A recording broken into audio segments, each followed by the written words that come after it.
श्री राधा वल्लभ श्री हरिवंश। आज हमारा श्रीमद् भागवत पुराण का 6वां पाठ प्रारंभ होगा।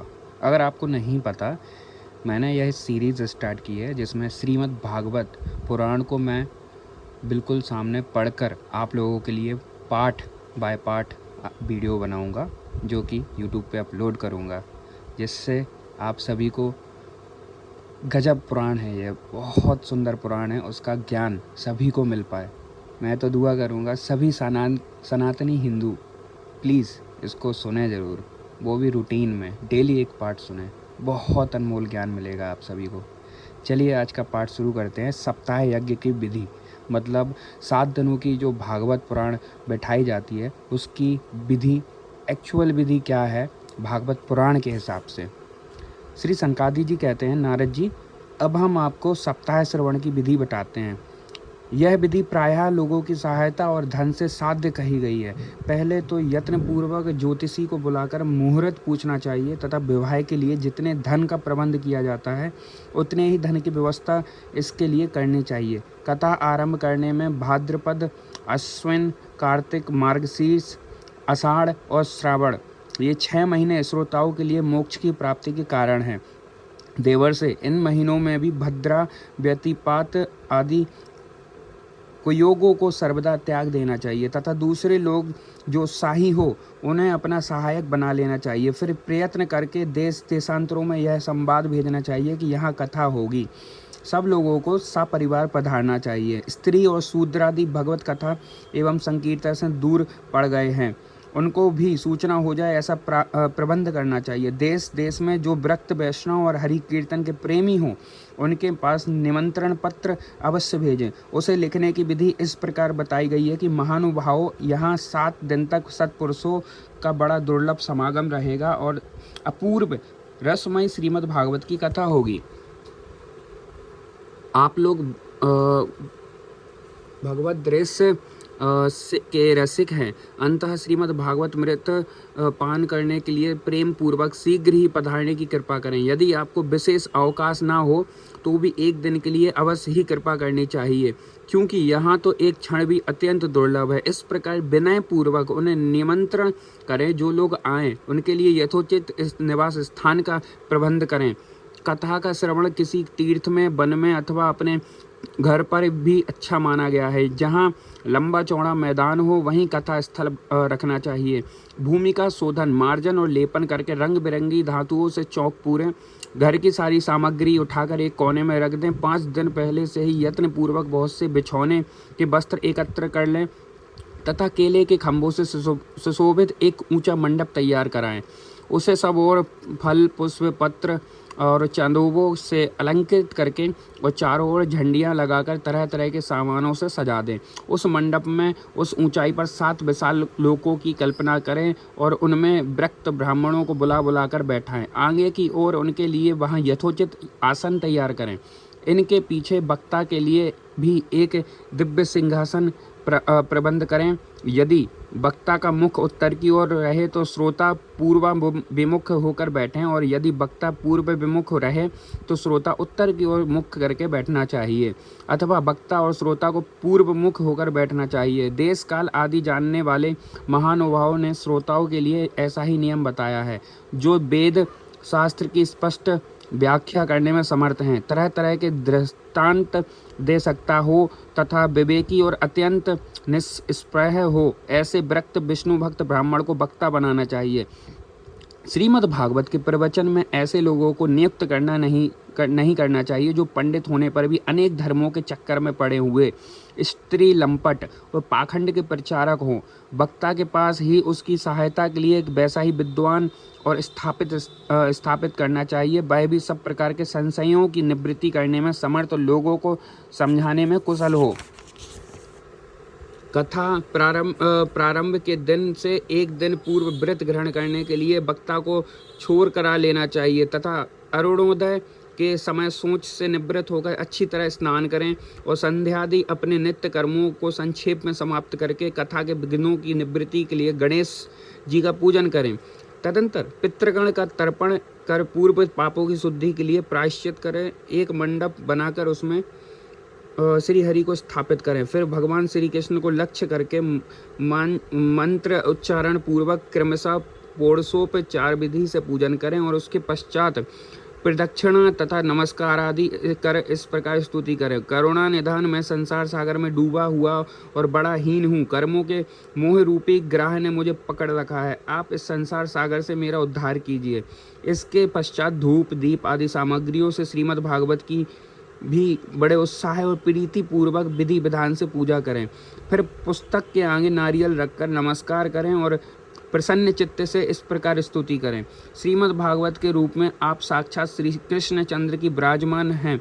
नाथ, मैंने भाव सागर से छुटकारा पाने के लिए ही आपकी शरण ली है। मेरा यह मनोरथ आप बिना किसी विघ्न बाधा के सांगोपांग पूरा करें। केशव, मैं आपका दास हूँ। इस प्रकार दीन वचन कहकर फिर वक्ता का पूजन करें, उसे सुंदर वस्त्र आभूषण से विभूषित करें और फिर पूजा के पश्चात उसकी इस प्रकार स्तुति करें। सुख स्वरूप भगवान, आप समझाने की कुल कला में कुशल और सब शास्त्रों में पारंगत हैं। कृपया इस कथा को प्रकाशित करके मेरा अज्ञान दूर करें। फिर अपने कल्याण के लिए प्रसन्नता पूर्वक उसके सामने नियम ग्रहण करें और 7 दिनों तक यथाशक्ति उसका पालन करें। कथा में विघ्न ना हो इसके लिए 5 ब्राह्मणों को और वरण करें। ये 12 साक्षर मंत्र द्वारा भगवान के नामों का जप करें। फिर ब्राह्मण अन्य विष्णु भक्त एवं कीर्तन करने वालों को नमस्कार करके उनकी ओर पूजा करें और उनकी आज्ञा पाकर स्वयं आसन पर बैठ जाएं। जो पुरुष लोक संपत्ति, धन, घर और पुत्रादि की चिंता छोड़कर शुद्ध चित्त से केवल कथा में ही ध्यान रखता है, उसे इसके श्रवण का उत्तम फल मिलता है। बुद्धिमान वक्ता को चाहिए कि सूर्योदय से कथा आरंभ करके 3:30 पहर तक मध्यम स्वर से अच्छी तरह कथा बाँचें। दोपहर के समय 2 घड़ी तक कथा बंद रखें। उस समय कथा के प्रसंग के अनुसार वैष्णवों को भगवान के गुणों का कीर्तन करना चाहिए। व्यर्थ बातें नहीं करनी चाहिए। कथा के समय मलमूत्र के वेग को काबू में रखने के लिए अल्पाहार सुखकारी होता है। इसलिए श्रोता केवल एक ही समय हविष्यान्न भोजन करें। यदि शक्ति हो तो 7 दिन निराहार रहकर कथा सुनें अथवा केवल घी या दूध पीकर सुख पूर्वक श्रवण करें अथवा फलाहार या एक समय अन्न का ही भोजन करें, जिससे जैसा नियम सुबेते से सके उसी का कथा श्रवण के लिए ग्रहण करें। मैं तो उपवास की उपेक्षा भोजन करना अच्छा समझता हूँ, यदि वह कथा श्रवण में सहायक हो। यदि उपवास से श्रवण में बाधा पहुँचती हो तो वह किसी काम की नहीं। नारद जी, नियम से सप्ताह सुनने वाले पुरुषों के नियम सुनिए। विष्णु भक्ति की दीक्षा से रहित पुरुष कथा श्रवण का अधिकारी नहीं है। जो पुरुष नियम से कथा सुने उसे ब्रह्मचर्य में रहना, भूमि पर सोना और नित्य प्रति कथा समाप्त होने पर पत्तल में भोजन करना चाहिए। दाल, मधु, तेल, गरिष्ठ अन्न, भाव दूषित पदार्थ और बासी अन्न, इनका उसे सर्वदा ही त्याग करना चाहिए। काम, क्रोध, मद, मान, मत्सर, लोभ, दंभ, मोह और द्वेष को तो अपने पास भी नहीं भटकने देना चाहिए। वह वेद, ब्राह्मण, वैष्णव, गुरु, गौसेवक तथा स्त्री, राजा और महापुरुषों की निंदा से भी बचे। नियम से कथा सुनने वाले पुरुष को रजस्वला स्त्री, अंत्यज, मलेच्छ, पतित, गायत्रीहीन, ध्वज, ब्राह्मणों से द्वेष करने वाले तथा वेद न मानने वाले पुरुषों से बात नहीं करनी चाहिए। सर्वदा सत्य, शौच, दया, मौन, सरलता, नियम, उदारता बर्ताव करना चाहिए। धनहीन, क्षय रोगी, किसी अन्य रोग से पीड़ित, भाग्यहीन, पापी, पुत्रहीन, मुमुक्षु भी यह कथा श्रवण करें। जिस स्त्री का रजो दर्शन रुक गया हो, जिसके एक ही संतान होकर रह गई हो,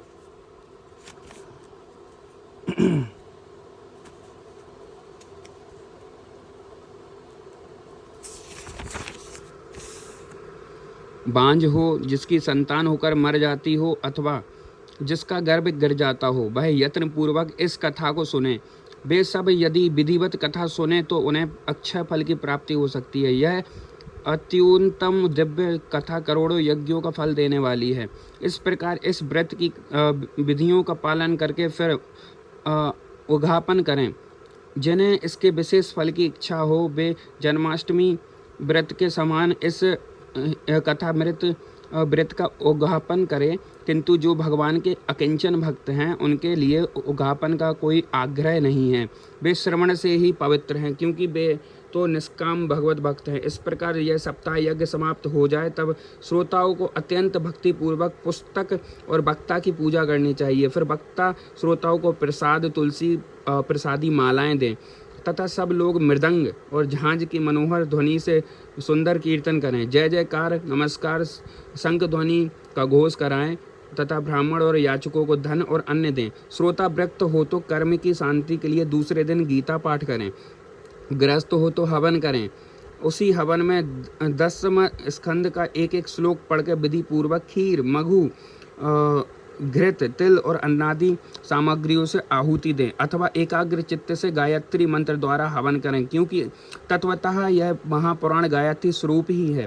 होम करने की शक्ति न हो तो उसका फल प्राप्त करने के लिए ब्राह्मणों को हवन सामग्री दान करें तथा नाना प्रकार की त्रुटियों को दूर करने के लिए और विधि में फिर भी न्यूनाधिकता रह गई हो तो उसके दोषों की शांति के लिए विष्णु सहस्त्र नाम का पाठ करें। उससे सभी कर्म सफल हो जाते हैं, क्योंकि कोई भी कर्म इससे बढ़कर नहीं है। फिर 12 ब्राह्मणों को खीर और मधु आदि उत्तम उत्तम पदार्थ खिलाएं और तथा व्रत की पूर्ति के लिए गौ और स्वर्ण का दान करें। सामर्थ्य हो तो 3 तोले का सोने का एक सिंहासन बनवाएं, उस पर सुंदर अक्षरों में लिखी हुई श्रीमद् भागवत की पोथी रखकर उसकी आवाहन आदि विविध उपचारों से पूजा करें और फिर जितेंद्रिय आचार उसका वस्त्र आभूषण एवं गंध आदि से पूजन कर दक्षिणा के सहित समर्पण कर दे। यूं करने से वह बुद्धिमान दाता जन्म मरण के बंधनों से मुक्त हो जाता है। यह सप्ताह पारायण की विधि सब पापों की निवृत्ति करने वाली, इसका इस प्रकार ठीक ठीक पालन करने से यह मंगलमय भागवत पुराण अभीष्ट फल प्रदान करता है तथा अर्थ धर्म काम मोक्ष चारों की प्राप्ति साधन हो जाता है, इसमें संदेह नहीं। सनकादि कहते हैं, नारद जी, इस प्रकार तुम्हें यह सप्ताह श्रवण की विधि हमने पूरी सुना दी, अब और क्या सुनना चाहते हो। इस श्रीमद् भागवत से भोग और मोक्ष दोनों ही हाथ लग जाते हैं। श्री सूत जी कहते हैं, सोनक जी, यूं कहकर महानुभाव सनकादि जी ने 1 सप्ताह तक विधि पूर्वक इस सर्व पाप नाशिनी, इस परम पवित्र और भोग और मोक्ष प्रदान करने वाली भागवत कथा का प्रवचन किया। सब प्राणियों ने नियम पूर्वक इसे श्रवण किया। इसके पश्चात उन्होंने विधि पूर्वक भगवान पुरुषोत्तम की स्तुति की। कथा के अंत में ज्ञान वैराग्य और भक्ति को बड़ी पुष्टि मिली। वे तीनों एकदम तरुण होकर सब जीवों का चित्त अपनी ओर आकर्षित करने लगे। अपना मनोरथ पूरा करने से नारद जी को बड़ी प्रसन्नता हुई। उनके सारे शरीर में रोमांच हो आया और वे परमानंद से पूर्ण हो गए। इस प्रकार कथा श्रवण कर भगवान के प्यारे नारद जी हाथ जोड़कर प्रेम गदगद वाणी से सनकादि जी से कहने लगे। नारद जी ने कहा, मैं धन्य हूँ, आप लोगों ने करुणा करके मुझे बड़ा ही अनुग्रहित किया है। आज मुझे सर्व पापहारी भगवान श्री हरि की ही प्राप्ति हो गई। तपोधनो श्रीमद् भागवत श्रवण को ही धर्मों में श्रेष्ठ मानता हूँ, क्योंकि इसके श्रवण से बैकुंठ गोलोक बिहारी श्री कृष्ण की प्राप्ति होती है। सूत जी कहते हैं, सोनक जी, वैष्णव श्रेष्ठ नारद जी यूँ कह ही रहे थे कि वहाँ घूमते फिरते योगेश्वर श्री सुखदेव जी आ पहुँचे। कथा समाप्त होते ही व्यास नंदन श्री सुखदेव जी वहाँ पधारे। 16 वर्ष की सी आयु आत्म लाभ से पूर्ण ज्ञान रूपी महासागर संवर्धन करने के लिए चंद्रमा के समान वे प्रेम से धीरे धीरे श्रीमद् भागवत का पाठ कर रहे थे। परम तेजस्वी श्री सुखदेव जी को देखकर सारे सभासद झटपट खड़े हो गए और उन्हें एक ऊंचे आसन पर बैठाया। फिर देवर्षि नारद जी ने उनका प्रेम पूर्वक पूजन किया। उन्होंने सुख पूर्वक बैठकर कहा, आप लोग मेरी निर्मल वाणी सुनिए। श्री सुखदेव जी बोले, रसिक एवं भावुक जन, यह श्रीमद् भागवत वेदरूप कल्प वृक्ष का परिपक्व फल है। श्री सुखदेव जी सुख के मुख का संयोग होने से अमृत रस से परिपूर्ण है। यह रस ही रस है, इसमें न छिलका है न गुठली। यह इसी लोक में सुलभ है। जब तक शरीर में चेतना रहे तब तक आप लोग बार बार इसका पान करें। महामुने व्यास देव जी ने श्रीमद् भागवत महापुराण की रचना की है।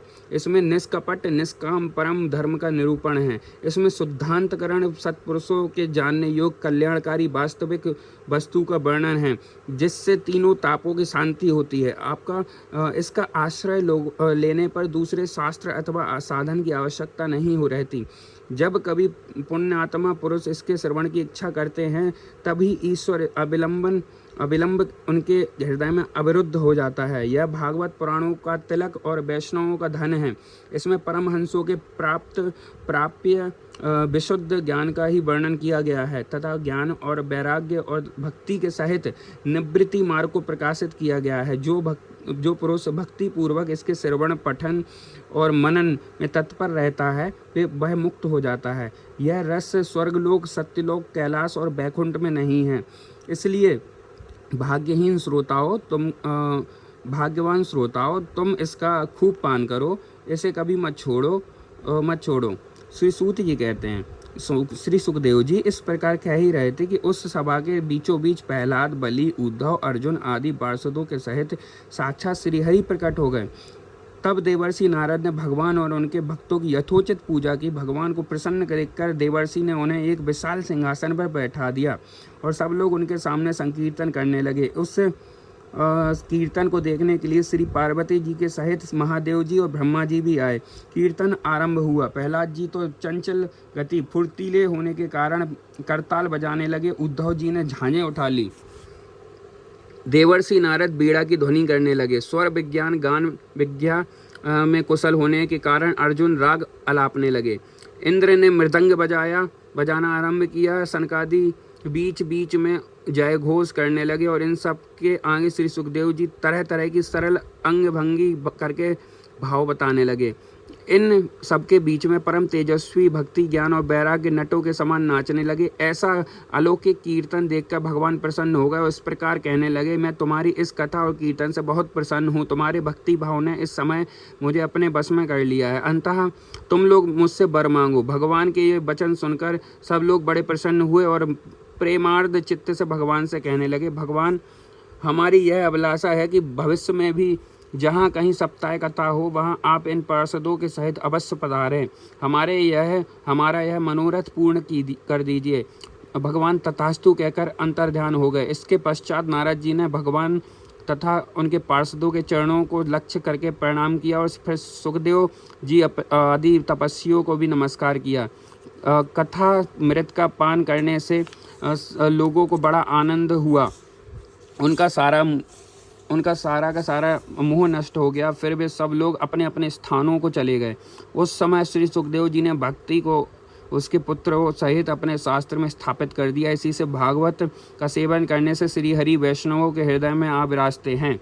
जो लोग दरिद्रता के दुख ज्वर की ज्वाला से दग्ध हो रहे हैं, जिन्हें माया पिशाच आदि ने रौंद डाला है तथा जो संसार समुद्र में डूब रहे हैं, उनका कल्याण करने के लिए श्री भागवत सिंहनाद कर रहा है। सोनक जी ने पूछा, सूत जी, श्री सुखदेव जी ने राजा परीक्षित को, गोकर्ण ने धंधकारी को और सनकादि जी ने नारद जी को किस किस समय यह ग्रंथ सुनाया था, मेरा संशय दूर कीजिए। सूत जी ने कहा, भगवान श्री कृष्ण के सौधाम गमन के बाद कलयुग के 30 वर्ष से कुछ अधिक बीत जाने पर भाद्रपद मास की शुक्ला नवमी को श्री सुखदेव जी ने कथा आरंभ की थी। राजा परीक्षित की कथा सुनने के बाद कलयुग के 200 वर्ष बीत जाने पर आषाढ़ मास की शुक्ला नवमी को गोकर्ण जी ने यह कथा सुनाई थी और इसके पीछे कलयुग के 30 वर्ष और निकल जाने पर कार्तिक शुक्ला नवमी से सनकादि जी ने आरंभ की थी। निष्पाप सोनक जी, आपने जो कुछ पूछा था उसका उत्तर मैंने आपको दे दिया। इस कलयुग में भागवत की कथा भवरोग की रामबाण औषध है। संतजन, आप लोग आदर पूर्वक इस कथा मृत का पान कीजिए। यह श्री कृष्ण को अत्यंत प्रिय, संपूर्ण पापों का नाश करने वाला, मुक्ति का एकमात्र कारण और भक्ति को बढ़ाने वाला है। लोक में अन्य कल्याणकारी साधनों का विचार करने और तीर्थों का सेवन करने से क्या होगा?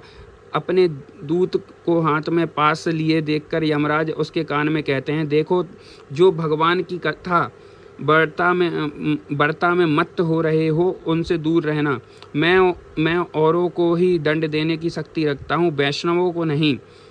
इस असार संसार में विषय रूप विषयी आसक्ति के कारण व्याकुल बुद्धि वाले पुरुष अपने कल्याण के उद्देश्य से आधे क्षण के लिए भी इस सुख कथा रूप अनुपम सुधा का पान करो।